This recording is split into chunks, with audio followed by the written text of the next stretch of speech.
Yung mga nakikita ko, away. Awayan ang awayan.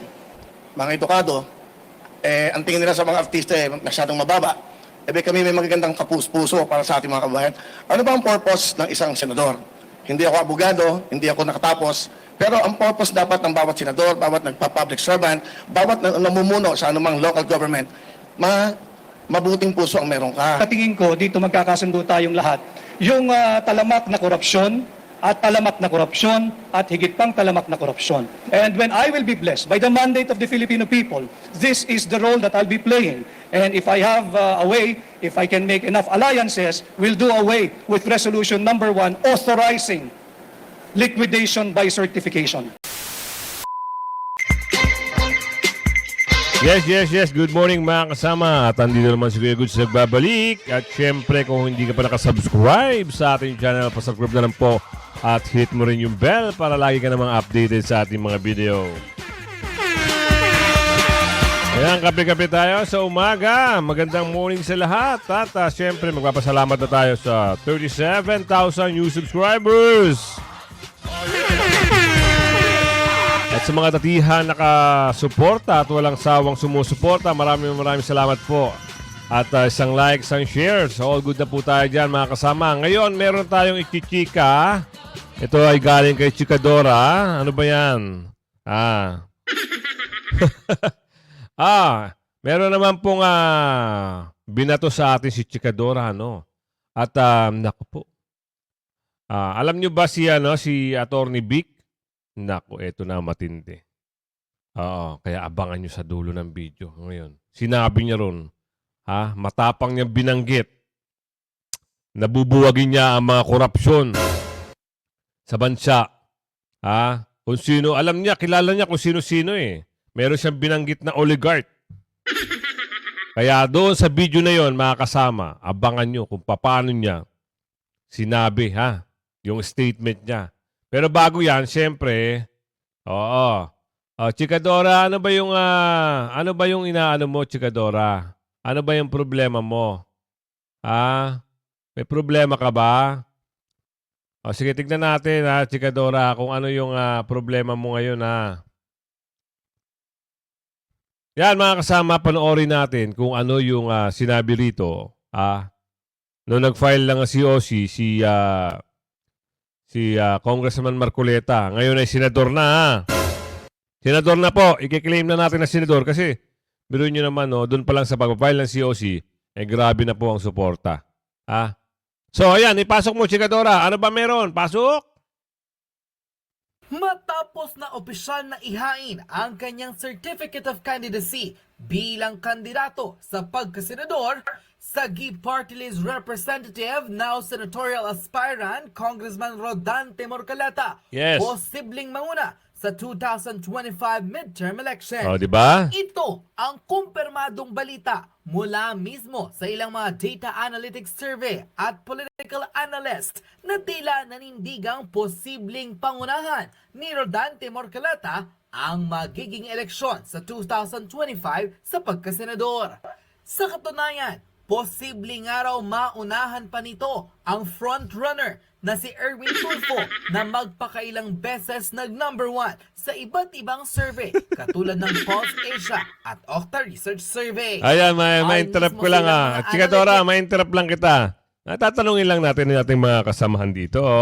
Mga kasamahan, naniniwala ba kayo na nagna-number 1 yung sa survey? Itong si American citizen daw di umano eh. Naniniwala ba kayo? Nako po. Baka fake news yun. Tuloy mo, Chikadora. Pasok.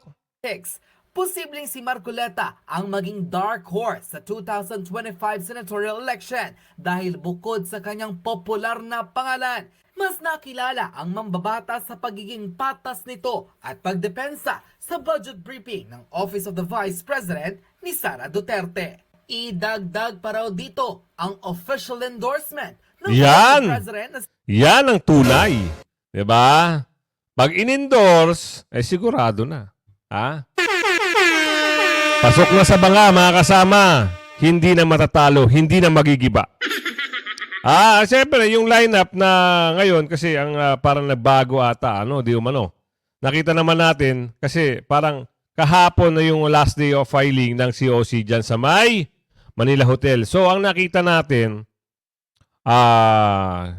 si Ate Nene, parang lalaban ng pagkakongresista, lalaban kay Tamba. Maipasok lang natin, hindi ko pa masyadong kilala si Ate Nene, pero tinaas na po ng Pangulong Duterte ang kamay ni Ate Nene.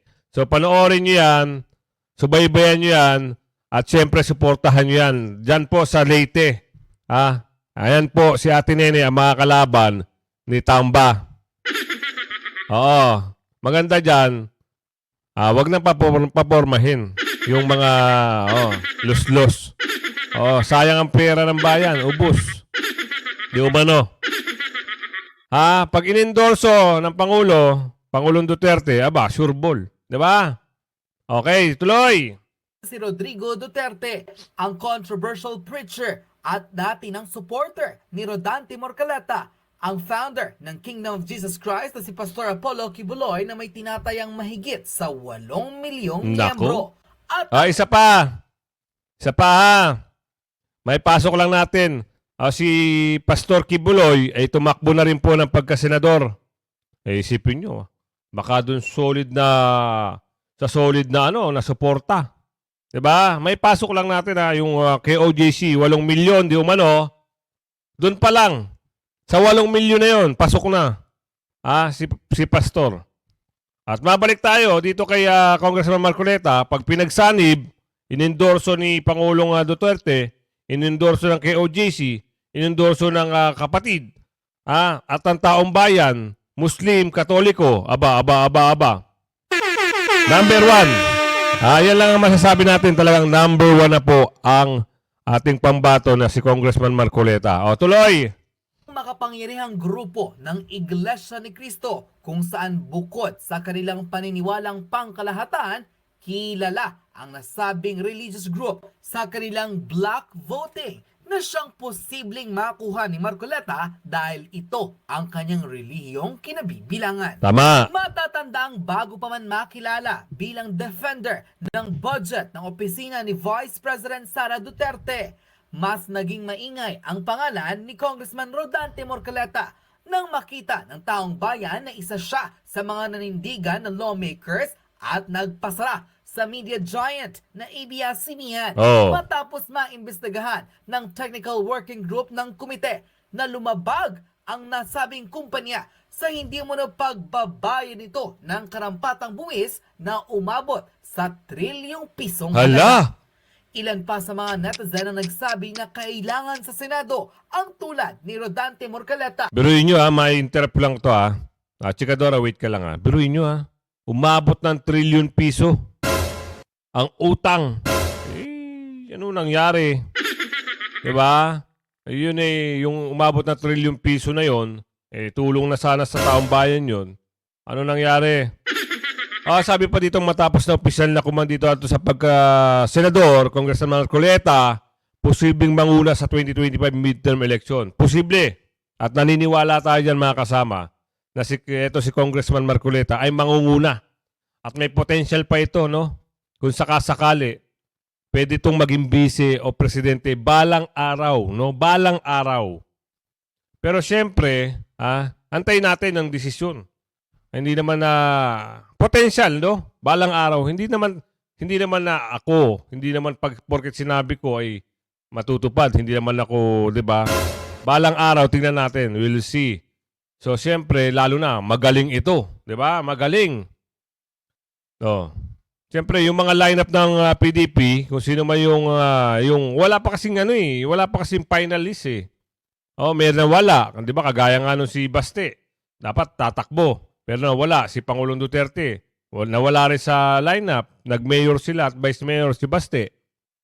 So, abangan natin kasi lalabas na yan tapos na kahapon. Abangan natin para yun na. At syempre, solid Marcoleta at sa PDP line. Alright? Tuloy. Na hindi tumitingin sa politiko, kundi sa kapakanan at serbisyong dapat na makuha ng maraming Pilipino. Narito at panoorin ang buong pahayag ng Sagip Party List Representative, now senatorial aspirant na si Congressman Rodante Morcaleta, kung saan tahasang isiniwalat sa publiko ang mga di umunay kabalbalan Nako. ng mga nasa gobyerno. House of Representative, sapul sa naging pahayag ng Sagip Party List Representative. Narito't panoorin ang kanyang buong pahayag. Ngunit hindi po natutupad yung decentralization, yung autonomy yung sinasabi ng batas sapagkat may sablay nga po ang pagpapatupad dito. Marami po akong may kukwento. Sa sakahan, ano po ang mga batas na magaganda sa sakahan? Meron pong isang batas na nagsasabi, there should be a guaranteed price for palay. Meron po ba? Wala po. Kailangan po yung mga makinarya, equipment na ginagamit sa pangsakan, dito na po natin dapat ginagawa. Batas po yun. Oh, Hindi ito po nyo. nangyayari. Ang talino. Ang sabi po sa isang batas, Kasi nga, naging ka trial lawyer ito dati. At syempre, abogado, alam niya lahat ng mga nasa saligang batas. Di ba? Kaya, piliin nyo yung makatutulong sa inyo, mga kababayan, na alam nyo na ipagtatanggol kayo. Hindi yung kukuha kayo ng mga anak ko. Meron dito, abangan nyo sa video natin, meron ako papakita sa inyo na video. Aba, parang yung mga meron kagad kurot sa puso eh. Parang may galit kagad eh. Kaya mamaya, bigyan ng jacket yan. Yan, patapusin lang natin to si Congressman Marcoleta at bibigay ko sa inyo yung video kung saan natin masasabi na, naku, ibang klase. May galit kagad. Tuloy. there should be a dedicated area for farming. Kahit anong mangyari, huwag niyong i-convert yung mga yan. Ano nangyayari? Conversion dito, classification doon, land kahit saan nangyayari. Ang sabi pa ng isang batas, 25% of the total loanable funds of the banks, private and public, should be allotted to farmers and beneficiaries of agrarian reform. Nangyayari po ba? Hindi. Average per year is only 4%. Nako. Kaya ganito po tayo. Oversight. Bagsak, di ba? Sariling industriya na natin, sariling produkto na natin. Wala. Ang nangyayari kasi ngayon, itong mga nakapwesto, isa-isahin na natin. Pag may mga proposal, unahin kagad yung kickback nila. Bago ihain yung proposal. Pinag-uusapan pa lang, itong mga nakapwesto, naghahanap na kagad ng mga kontratista. Kung paano nila hihimay-himayin yung pondo at kung magkano yung mapupuntas doon sa mga yon. Totoo, di ba? Totoo. Kaya, nako. Kong, pasok. Is an equally important function of Congress that has been forgotten for years. Yun po ang isa sa tututukan natin. Yan. So, yan Yun ang statement ni Congressman Marcoleta na pumili kayo ng tamang kandidato para naman hindi masayang ang boto nyo. Eto na yung sinasabi ko sa inyo mga kasama. Eto na Para naman yung kurot sa puso, dapat hindi yan dinadala dito. No, wag ganon. Sige, ikaw na nga lang magpaliwanag sa mga taong bayan. Kuya Will, bigyan ng jacket yan! 2 minutes introduction. Magandang hapon sa inyo lahat, Luzon, Visayas, Mindanao, at saan masulok ng mundo. Una sa lahat, ako po si Wilfredo Bendia Revillame, yan ang tunay kong pangalan. Pero kilala niyo naman ako sa pangalang Willie Revillame. At ako po ay 64 years old. Siguro hindi na ako kailangan mag-explain, hindi na ako kailangan mapakilala sa inyo. For 21 years, mayroon akong daily show, tanghali, hapon, gabi. So, kumbaga, naging parte na ako ng buhay ng mga Pilipino, lalo-lalo na po yung mga nanay, tatay, lolo, lola, yung household. Yun lang ako. At nandito ako ngayon. In fact, mayroon akong live show ngayon. Nagpaalam muna ako. Ang alam ko, naka-feed kami ngayon sa TV5. Naka-feed ho kami ngayon sa show. At yung mga nanonood ngayon doon, nagpaalam muna ako. Sigurado nagsisigawan ngayon doon yun. At wala ako, walang kantahan, walang sayawan, walang hepeperay muna, walang putukan, at walang Wheel of Fortune. Pero, may mas malaking hangarin at may mas malaking plano para sa bawat Pilipino. Okay? At 2 minutes, siguro mas maganda makatanong na lang para masagot ko na kagad yung mga tanong. Okay, sige po. Unang tanong, kanino magaling? Tagalog na lang para mas maintindihan Yes, natin mga Rhea kababayan. Fernandez from TV5. Mhm. Pahiram po ng mikropono. Go, Rhea. Hi, sir. Good afternoon. Rhea Fernandez, TV5. Ay, Over yeah. here, sir. Willie na lang, huwag ganun, sir. Sir Willie, you mentioned you have a show sa amin, TV5 Will to Win, no? So the next question is, what happens to your show if you are vying for a Senate seat? Ano mangyayari po dun sa Will to Win? Sa pagkakaalam ko, sa rules ng COMELEC, until February 10, pwede pa ako mag-live show. So I still have 5 months na makakapag-live ng 5 to 6:30 sa TV5, sa Facebook na meron kaming followers sa 17,300,000 at 8 million sa YouTube. Up. Oo. Nako, eto na. O sige, tuloy mo, Kuya Will. So pwede pa ho ako magtrabaho, pero pagdating ng February 11, mag-stop na, and that will start the campaign. So you know, and then, pag nanalo, pag palarin, at pag pinagalob ng Diyos na ako yung makapaglingkod ng tapat at walang halong pag-iisip ng masama sa aking mga kasama, ako pa'y babalik, like the Senator Tito Soto, na Nako, ayun na. Alright, tuloy mo lang, Kuya. may ipulaga pa din. Yun lang. Okay, go ahead. Sir, one additional question po. Ano pong nag-udyok sa inyo para Bigyan natin ng reaction, ano? Palarin. Bigyan, pinalad, babalik sa show, kagaya raw nung isa. Di ba? Asan yung sincerity mo na parang tumulong sa bayan? Ayun lang magre-reaction lang naman ako. Tuloy mo, Kuya. finally tumakbo na po sa pagkasenador? Because going back to your previous statements, hindi nyo po nakikitang tatakbo kayo sa sabak sa politika eh. Yung mga nakikita ko, away. Awayan ang awayan. Mga edukado, ang tingin nila sa mga artista masyadong mababa. Kami may magagandang kapus-puso para sa ating mga kababayan. Ano ba ang purpose ng isang senador? Hindi ako abogado, hindi ako nakatapos, pero ang purpose dapat ng bawat senador, bawat nagpa-public servant, bawat namumuno sa anumang local government, mabuting puso ang meron ka. Ang dapat mong inisip lagi mga kababayan mo. Marami ng batas na ginawa. Marami ng mga presidenteng dumaan, marami ng senador na dumaan. Pero yung buhay natin mga kababayang mahirap, nababago pa. I think, yun ang pinaka-importante. Poverty, yun ang pinakamalaking problema natin. Yung mga batang nangangarap na mag-aral, pag wala ng pera, hindi na natutupad ang pangarap. Yung mga nanay at lola at lola natin na may mga sakit. Alam mo, for 21 years na ako nasa Daily Show, laging ang bulong sa akin ng nanay, lola, lahat. Yung bili ng gamot, Willie. Yung asawa ko may sakit. Willie, pero ang matrikula ng anak. Puro lahat ng iyan ang nadidinig ko for 21 years. Okay, Kuya. May tanong naman kami sa'yo. Yun pala ang binubulong sa'yo. Anong ginagawa mo?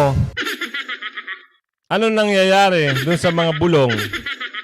Kami, nagtatanong lang, nagre-reaction lang kasi kami. Ikaw kasi, nagsalita na dyan, no? Ano ba ang gusto mo? Ano ba yung gagawin mo kung sakasakali na maging senador ka? Doon sa palang, sa unang banat mo kanina, hindi na, ako opinion ko, hindi ko nagustuhan. Alam mo bakit?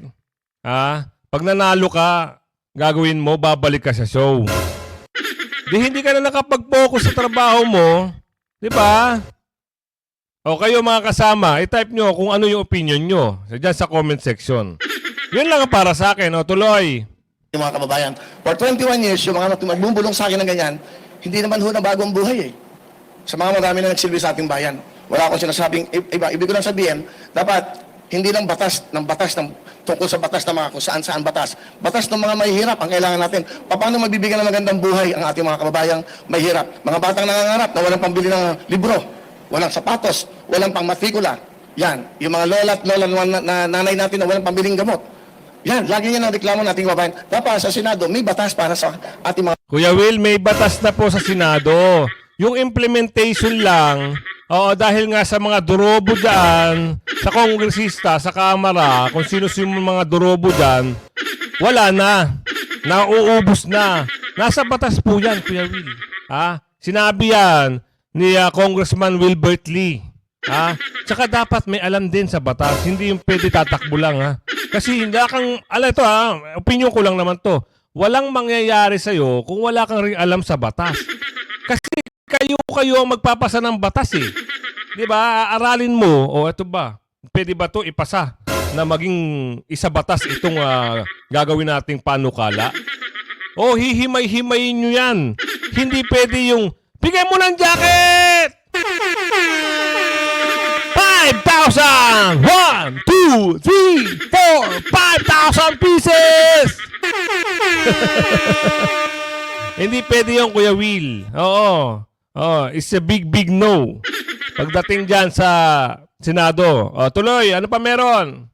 Mga kababayan. Saka ako, parang nalulungkot ako pag nakakakita ako ng mga nag-aaway, ego, pagalingan, hindi naman ho ganun ang pagsilbi sa bayan. Dapat busilak ang puso mo sa iyong mga kababayan. Lalong-lalo na mahirap. Kung makikipag-away ako sa Senado, makikipag-away ako para sa mahirap. Sana lang. Sana all. O yan, narinig nyo ha. At lilipat naman natin. Eto na yung matindi. Eto na yung may boses. Bilib ako dito sa taon na to. Grabe, no? Yung may boses na ito. Kaya kayo, mga kasama, pag kayo, sinasabi ko sa inyo, pag kayo kukuha ng magiging manok nyo, pag kukuha kayo ng magiging manok nyo, mga kasama, yung pamimili, ayusin nyo. Kasi, oo, ang mangyayari niyan, pag hindi nyo inayos, wala. Yung mananalo na mga dorobo, sila-sila rin. Kaya ito, may boses, si Atty. Vic, no? Sasabihin niya dito kung sino at ano at paano niya tatanggalin itong mga dorobo na ito dyan sa ito na. Dyan sa kung sino man mga nakaupo na yan. Attorney, pwede mo bang ikwento sa amin, ha? Kung ano yung balak mo, kung bakit ka tumakbo, ha? O, sige, pasok, Attorney. Attorney Vic Rodriguez, ha? Magandang araw po sa ating lahat. Morning. Sa aking paghain ng aking kandidatura ay formal at opisyal na ho akong aplikante ninyo sa pagkasenador. Yun. At sa gitna ng tila nakabibinging katahimikan at pagkonsinti sa kaliwat kanang korupsyon, Yan, kita nyo? at higit pang korupsyon, kagaya po ninyo, hindi ko rin matanggap na magpatuloy ang ganitong uri ng baluktot na pamunuan. Kung kaya nadinig ko at tumugon ako sa pakiusap ng ating mga overseas Filipino workers at tumugon ako sa hamon ng hakbang ng maisog na pamunuan ang tunay na oposisyon. Ako ay Yan, salamat na lang at tumakbo ito si Atty. Vic Rodriguez, ha? Way back 2022, no? Oras ng mga kampanyahan, oras ng pagpapiling. Ito po ay suportado. Nakasuporta to dito kay Marcos. Ngayon nakita niya yung pamamalakad at hindi niya ata nagustuhan. Ngayon, ang nangyari, bumitaw siya kasi nga nakikita niya puro na lang puro ganto, ganun. Ubos, ha? Kaya ito umalis. Kaya Atty. Vic, ituloy mo. naghain bilang isang independent candidate bilang pagkilala at pagsagisag na ang tanging partido ay ang Republika ng Pilipinas at ang aking mga kaalyado ay kayong mga Pilipino. Yun. Ipagpapatuloy ko ang mga advokasya ng hakbang ng maisog calling for transparency, accountability, peace and security in governance. Galing, galing. Bagamat mabigat ang landas na tatahakin, panatag po ang aking kalooban na higit na mas nakararaming Pilipino ang kasama ko dahil alam ko kayo ay pagod na sa korupsyon, sa droga at marami pang korupsyon. Kaya't halina, samahan po niyo ko tungo sa good governance and war on corruption. Let us not give up on our nation. Let us not give up on the Filipino people. Let's not give up on our fight against corruption. Thank you. Ayan na, 'di ba? Meron ng statement, ha? Babanatan ng korupsyon. Ayan ang mas maganda, may boses, 'di ba? Hindi lang basta-basta. Attorney rin ito, ha. Attorney rin, nakakasama, ha. Sipin nyo, basta talaga may alam sa batas, yan ang gusto natin, ha?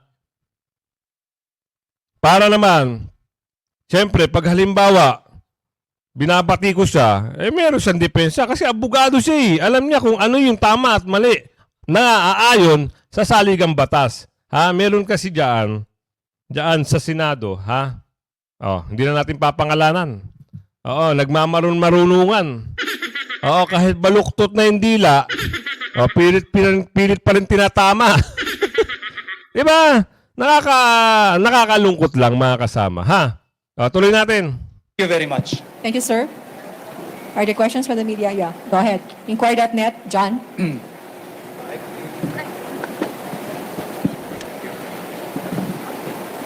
Sir, good afternoon. Good afternoon. Sir, earlier I picked up you said that you represent the real opposition The real ang tunay na oposisyon. as opposed to whom, Yun. sir? Dahil wala na oposisyon. Maraming nagpo-post during na oposisyon and wala naman tunay. Totoo. What about, sir, yung mga sa Liberal Party, sir? Do you consider them opposition or not? Do you? Do you? No, sir. What about you, In sir? our present day and setting, do you consider anyone an opposition now? Ano sagot mo? Nung nagtanong, do you? Nako. Kasi nakikita natin, parang wala na nga kasing oposisyon eh. No? Minsan kasi, ito lang opinion ko lang naman ito. Minsan ang oposisyon, minsan maganda, minsan hindi. No? Kaya, sa tingin natin, ang oposisyon ngayon, magiging maganda. Alam nyo bakit? Dito sa nangyayaring mga corruption, mas maganda maging oposisyon. Oo, para banatan mo ng banatan yung mga korap ng bayan. Doon. Oo. Walang masama kasi sa administrasyon kung yung pinapalakad nila ay naaayon sa mga saligang batas at nasa batas. 'Di ba? At naaayon doon sa mga latag ng gobyerno, proyekto. Doon, walang question doon. Pero itong nangyayari kasi ngayon, wala nang project, ubos po ang pondo. Nagbenta pa, di umano. Tuloy. Thank you, sir. Okay. Sandra Aguinaldo, GMA7. Hi, attorney. Apo. Hi, Sandra. Ngayon po na sabi nyo nga parang kayo yung magre-represent na real opposition. Meron po ba kayong nasaksihan while you were in Malacanang na katiwalian ayon nga po sa sinabi nyo na yung advocacy nyo to fight corruption? And willing po ba kayo na isiwalat yon sa publiko? You covered us during the campaign, Sandra. And I think in the earlier part of my stint in the cabinet as the executive secretary, and probably by now, most of you, if not all of you, know the reason why I have to leave the cabinet. Dahil sabi ko nga doon sa pahayag ko sa interview before, ang direksyon namin, simula ng aking sinamahan ng kampanyang huli, ay patungo sa good governance at to temper the greed and to temper the corruption. At nakita ko na kabaliktaran yung aking na-witness, Sandra. Napakaraming counterflow at iba yung direksyon nila. Ayaw nila nung to temper the greed, to temper the corruption. At the second question, please. Yeah, di ba? Sino po? Diba? May pasok lang natin, no? Kaya siya sumama doon, kaya sabi niya, yung statement niya, kaya siya sumama doon sa mga dating sinamahan niya, para masiwala at maalis yung mga korupsyon. Pero, kabaligtaran, kaya siya umalis. Napakabuting tao. Kaya ito wag niyong kakalimutan, Vic Rodriguez. Sulat nyo, Senator Vic Rodriguez. Number 2. Number 2 nyo. Number 3, number 2, number 1, pwede. Yan, tuloy. Meron pa pong tanong? Yeah, Sherry-Ann Torres, ABS-CBN. Good afternoon, sir. Hi. Attorney Vic, para lang ma-disabuse yung mind ng mga nakakita. Can you explain to us yung closed fist post nyo kanina while you were presenting that? Kasi that's very identifiable to the former president. Yeah, because we share the same opposition when it comes to the opposing the attempt to amend, revise our Constitution. And as you know, magkasama kami ni Pangulong Duterte sa hakbang ng maisog at ang aming isinusulong ay ang isang gobyernong may transparency, accountability, peace, and security. Yun. And just before I go here, I was endorsed by President Duterte as among his candidates, but I'm not running under PDP. Yun So lang. it's a personal endorsement of the former president. Well, I guess so, yeah. It's a personal endorsement by President Duterte, and I do not know what lies ahead. Probably, I'm open to being adopted by any political party. Okay. Sir, just one last. If and when it happens, you will be elected as a senator. What role are you going to play, or what role are you going to adopt inside the chamber? Will you be part of the so-called opposition? Are you going to expose what you've seen when you were still inside the cabinet? not only what I've seen when I was inside the cabinet, but I think the more important thing that we should all oppose, whether elected or not, whether ordinary Filipino, So, yun hindi siya tatakbo sa part ng PDP laban. So, parang hindi ko alam. Pero sabi niya rito, mga kasama, open siya kung open siya sa mga sa mga kung sino yung pwedeng mag-invite sa kanya. Oh, yun. Alright, tuloy. sige, sa tingin ko, dito magkakasundo tayong lahat.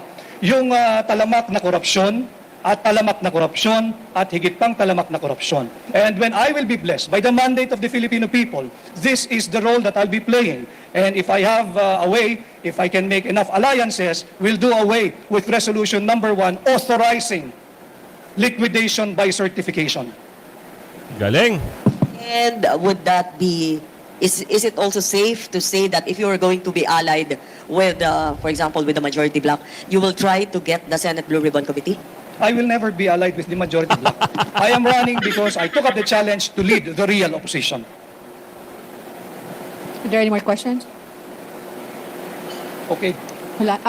Okay, Ian from Philstar.com. Pakipasa lang po ng microphone sa likod. Salamat. Galing, Attorney, no? to clarify lang, how would you define what they're saying na real opposition na magiging kayo, if ever? Para lang po malinaw. Malinaw naman sa mga kababayan natin, iyan, malinaw sa kababayan natin na walang nagsasalita sa gitna ng kaliwat kanan, talamak na korupsyon, Totoo. laganap na droga at kriminalidad. Kahit media, di ba? Mainstream media, wala. Blackout. Ano nangyari? Yun lang ang opinion natin at basihan natin. Kasi walang walang nagsasalita na ito, di umano, ay naubos na. Walang ganon. Puro naku. Tuloy. And I think all elective positions, lahat ng mga elective post at yung mga nahalal in the current Congress, whether Senate or House of Representatives, duty bound sila na pangalagaan ang interes ng Pilipino, hindi ng iisang partido, hindi ng kung sinong politiko, at higit sa lahat, hindi ang interes ng mga oligarko. Yon, di ba? Yon ang sinasabi One last natin mga kasama, ha? Hindi yung interest na mga alam nyo na, oligarch. No, matapang na sinabi ni Attorney Vic na yan ang babanggain niya. Once na mahalal siya, sorry. So, yan, suportahan natin para naman makita natin kung paano banggain ni Attorney Vic. Kasama yan, alam nyo, mga kasama, si Congressman Marcoleta. Binangga niya na yan, malaking oligarko na yan. Binangga niya na yan. Kaya kung halimbawa, etong dalawa na to ay magsasanib puwersa, Attorney Vic at Attorney Congressman Marcoleta, pares at abogado, sigurado. Oo. Sigurado po aasenso na ang Pilipinas. Ha? Yan. Kung hindi ka pa nakasubscribe sa ating channel, pasubscribe na lang po si Kuya Goods. At syempre, hit mo na rin yung bell para lagi ka nang update sa ating mga video. Ayan, kung ano man yung reaksyon at komento, ayan comment nyo po sa comment section, ha? Para naman na sama-sama tayo dito kung ano yung magandang suggestion nyo, i-suggest nyo. Maraming salamat po hanggang sa muli. Bye-bye!